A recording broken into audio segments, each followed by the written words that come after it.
Looking ahead. As I said at the outset, these are daunting challenges. But they are not insurmountable. Good progress has been made in phasing out energy subsidies. All oil exporters have raised domestic prices, with many committing to do more. Oil importers have also made progress. Egypt, for example, has committed to further energy reform in its program supported by the IMF. Tunisia is also reforming its energy subsidies, which has bequeathed the government 1% of GDP in fiscal savings which it can now deploy for priority spending such as social protection.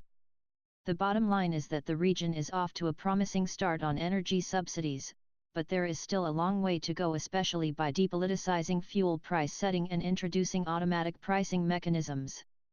The second reform area relates to reducing pressure on the public wage bill.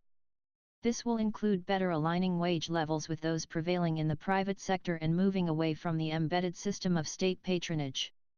If done right and with the right social protections, this could help unleash greater innovation and ingenuity in the private sector, tapping into the amazing potential of your young people.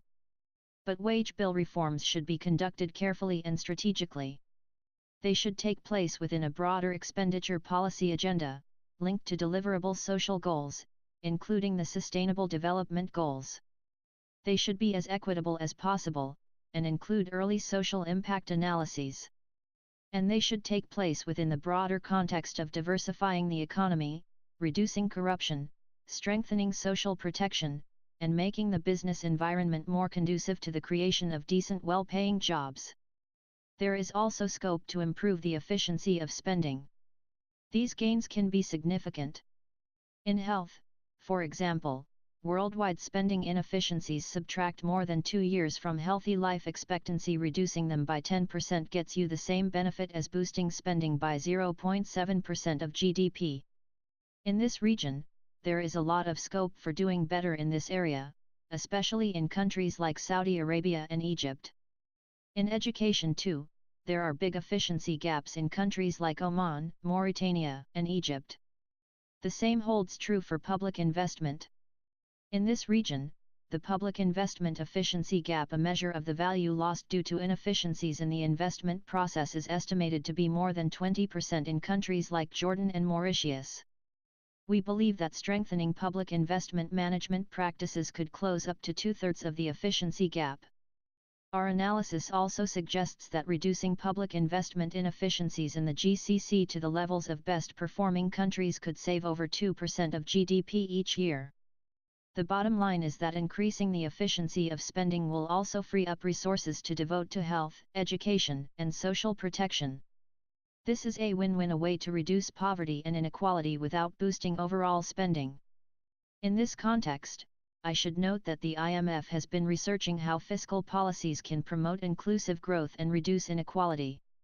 Our last fiscal monitor, for example, looked at practical ways of reducing inequality, touching on progressive taxation, investment in health and education, and the pros and cons of a universal basic income. I should note that there are some promising angles when it comes to improving spending efficiency. One is digitalization, which can help countries deliver public services more effectively at lower cost. Think about better identification and authentication systems, such as biometric technology. Just to give some examples, in India, the transfer of social benefits to biometrically linked bank accounts was crucial to reducing leakage from subsidies, while in South Africa, moving to a biometrically secured debit card for social transfer payments greatly reduced fraud and corruption.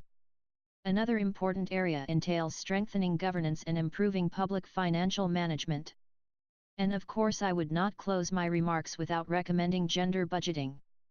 Overall, I am convinced that with the right reforms in the right context and with the right protections, fiscal policy will be able to support your vital economic and social goals. Conclusion. Let me conclude by reiterating my optimism. The challenges of the Arab region may be great, but so is the potential of its people and the determination of its economic leaders. As the Arabic proverb puts it, man jada wajid wa man zara a hasad, who toils succeeds and who plants reaps. Remember, the Arab nations once led the world in the pursuit of knowledge, in scientific innovation, and indeed in the idea that inclusion, fairness, and decency are the hallmarks of civilization. I believe firmly that this is not only your legacy, but also your destiny, so that the legitimate aspirations of your young people might find legitimate expression in an economy that works for all. And as you walk the road of reform, a road that might not always be as smooth and straight as we all would like, I pledge to you that you have an enduring friend and partner in the IMF. We will walk the road with you.